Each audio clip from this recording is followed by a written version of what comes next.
బాబు బాబు మునసబు కొడుకుండాల్సిన పోజంతా నీ కాడుందయ్యా.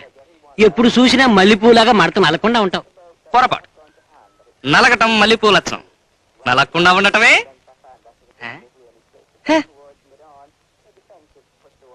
ఈ కామేశం లక్షణం. మరి ఆ చేతిలో ఉన్న లేడియో లక్షణం ఏంటి? పొరపాటు. లేడియో కాదు, ట్రాన్సిట్. అట్టాగా అందులో ఏం చెబుతుందయ్యా? Gavaskar peaking century. ఏంటది? Gavaskar peaking century.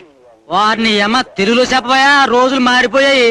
అబ్బో, దీన్ని గురించి మీకు చెప్పాలంటే 50 ఏళ్ల క్రికెట్ చరిత్ర, 25 ఇయర్స్ జాగ్రఫీ, అది మీకు తెలియాలంటే హిస్టరీ, జాగ్రఫీ, మ్యాథమెటిక్స్, లెక్కలు గిక్కలు అన్ని తెలుసుండాలి. చాలా కట్టం. అబ్బో ఈ నిశ్చయాలు తెలిసినోడివి ఏత పరీక్షలు తప్పుతున్నావుటగా, ఎందుకని? పొరపాటు. తప్పడం కాదు, జస్ట్ ఫెయిల్ అంతే.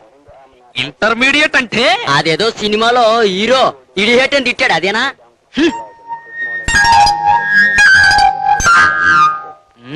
మీకు చెప్పడం నా వల్ల కాదు. గవాస్కర్ పీకింగ్ సెంచరీ నే వస్తాను. మునసభకి ఊళ్ళో వాళ్ళు ఏమైనా చుట్టనే గాని అది చూసిన ఆంబోతులా తిరుగుతున్న కొడుకు సంగతి పడదేంట్రా? ఎవడి చేలోనో పడ్డప్పుడు అసలుకి రాక తప్పుద్దా?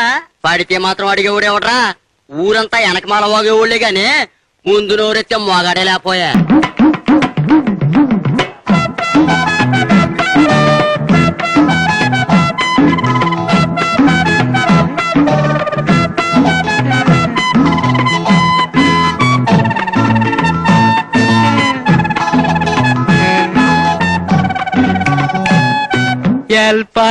ఏటి బాబు, ఆకులు కోసి పెట్టినా అక్కర్లేదులే, ఎల్లండి. అసలు ఆడోళ్ళని పనిచేయమని చెప్పిన వెధవని డబ్బులు బెర్రలు కట్టుతో షూట్ చేసి పారేయాలి. మా ఆడోళ్ళందరినీ కాల్చేస్తే మీ మగోళ్ళే వంట పనులు చేస్తారా? చీ చీ చీ చీ చీ. అసలు ఏమిటో ఈ ఊళ్ళో నా పీకింగ్ ఎవడు అర్థం చేసుకోవట్లేదు. Gavaskar peaking century, NTR pinning party. బళ్ళోకి వెళ్ళి పిల్లల దగ్గర చెప్పు బాబు ఆ ఇంగ్లీ పీస్ ముక్కలు. టైం రావద్దు, నిన్ను మరి కిస్ అయి. అట్టాగే. తంకు తంకు. పొరపాటు. ముద్దు పెట్టుకోమని చెప్పి చెంపదెబ్బ కొడతావా?